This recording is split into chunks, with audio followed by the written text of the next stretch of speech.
जय माँ ललितांबा। मैं ज्योतिष दैवज्ञ विशाल गुप्ता प्रस्तुत हूँ अपने YouTube channel astro Vishal Gupta पर लेकर के एक बहुत ही अत्यंत आवश्यक और बहुत ही प्रभावशाली उपाय।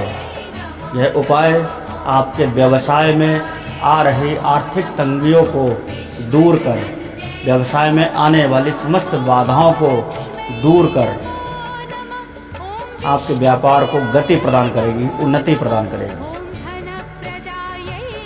तो सबसे पहले नंबर तो हमें अपने व्यवसाय पे कुछ बातों का विशेष करके ध्यान रखना होगा, जिसमें से मुख्य रूप से हमारे व्यवसाय कार्यस्थल पर साफ सफाई का हमें ध्यान रखना बहुत ही अनिवार्य होगा, क्योंकि जहाँ साफ सफाई नहीं होती है, जहाँ गंदगी ढेर लगाती है, वहाँ माँ लक्ष्मी का निवास हो ही नहीं सकता।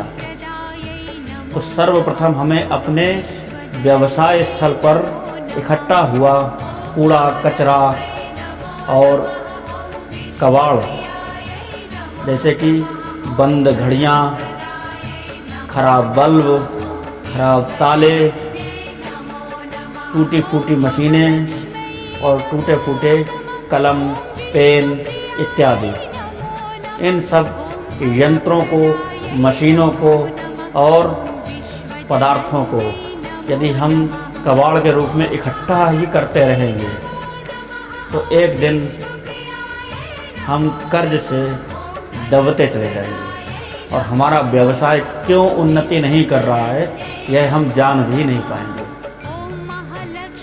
तो इन सब चीज़ों का ध्यान रखेंगे। उसके बाद में जब व्यवसाय स्थल पर हम पहुंचते हैं, सुबह को अपना दुकान का शटर उठाते हैं, तो सर्वप्रथम ताले अपने हाथ से खोलेंगे और माँ लक्ष्मी को ध्यान करते हुए व्यवसाय स्थल की डेहरी को दाहिने हाथ से चरण स्पर्श करके ही अंदर प्रवेश करेंगे। उसके बाद वहाँ पर आकर के जहाँ पर स्वयं बैठते हैं उस आसन पर, उस स्थान पर अपने हाथ से साफ सफाई अवश्य करें। भले ही कर्मचारी हमारे पास 10 लगे हैं, लेकिन अपने हाथ से हमें कार्य जरूर करना है।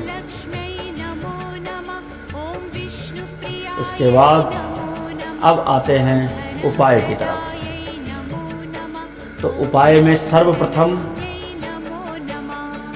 एक लकड़ी का बाजोट अर्थात चौकी लेकर के उस पर 1.25 मीटर लाल रेशमी वस्त्र बिछा लेंगे और उस रेशमी वस्त्र के ऊपर एक श्रीयंत्र और एक माँ लक्ष्मी की कांच में मड़ी हुई तस्वीर, चित्र या फिर चांदी अथवा पीतल या तांबे की प्रतिमा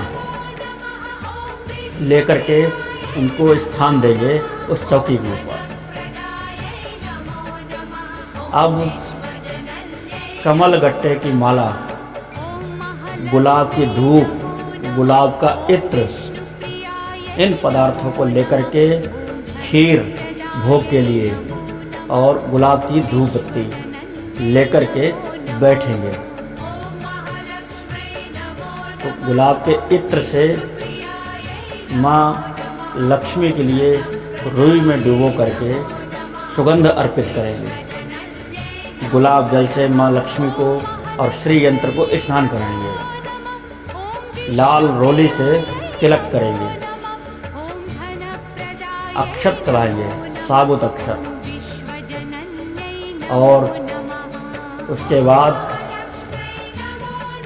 11 गुलाब के पुष्प माँ लक्ष्मी को अर्पित करें तथा गुलाब कमल गट्टे की माला से 11 माला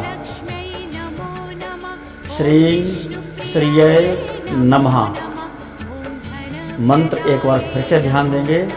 श्रीं श्रीय नमः, इस मंत्र का 11 माला जाप करेंगे और यह जाप करने के बाद में माला को माँ लक्ष्मी के सामने ही रख देंगे और 3 घंटे तक उनको वैसा ही रखा रहने देंगे। 3 घंटे के बाद माला को अपने गोलक में रखेंगे, कपड़े की पोटली बना लेंगे जिसमें से गुलाब के फूलों को हम निकाल लेंगे। अब उस पोटली को अपने व्यवसाय स्थल पर, अपने कार्यस्थल पर, अपने दुकान अथवा ऑफिस पर मुख्य द्वार पर अंदर की ओर लटका देंगे। प्रवेश द्वार पर, एंट्री द्वार पर अंदर की ओर लटका देंगे। उन गुलाब की फूलों की पंखुड़ियाँ बना करके जो हमने माँ लक्ष्मी को पूजा के दौरान अर्पित किए थे, उनकी पंखुड़ियाँ बना करके अपने गोलक में डाल लेंगे, अपने सेफ में बिखेर देंगे। इस प्रकार से यह प्रयोग पूर्णिमा की रात्रि में, होली की रात्रि में प्रारंभ कर और प्रत्येक पूर्णिमा को इसको 1 वर्ष पर्यंत करते रहे। फर्क तो आपको प्रथम पूर्णिमा में ही प्राप्त हो जाएगा, फिर भी आने वाली पूर्णिमाओं को भी यदि हम करते रहेंगे तो यदि किसी ने हमारे व्यवसाय को बांध दिया हो तो माँ लक्ष्मी से निवेदन करेंगे, अपनी आर्थिक तंगियों को दूर करने का उनसे आशीर्वाद प्राप्त करेंगे तो माँ लक्ष्मी आपके ऊपर कृपा अवश्य करेंगे। जय माँ ललितांबा। आशा करता हूँ आप सभी को मेरे द्वारा बताए जा रहे विशेष प्रकार के उपायों से काफ़ी लाभ होगा और इसी आशा के साथ माँ लक्ष्मी से मैं प्रार्थना करता हूँ कि सभी के व्यवसाय को माँ गति और उन्नति प्रदान करें। जय माँ ललितांबा।